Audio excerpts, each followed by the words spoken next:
Alright, how's it going?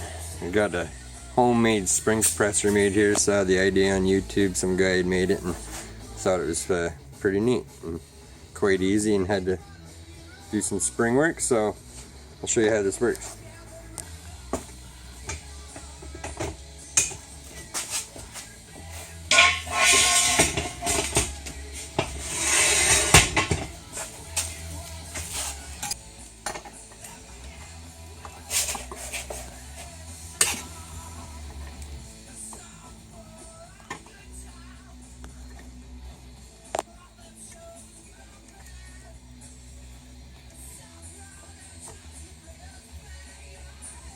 If you're wondering who the tunes are in the background, it's a Muddy Hack, local guy, buddy of mine.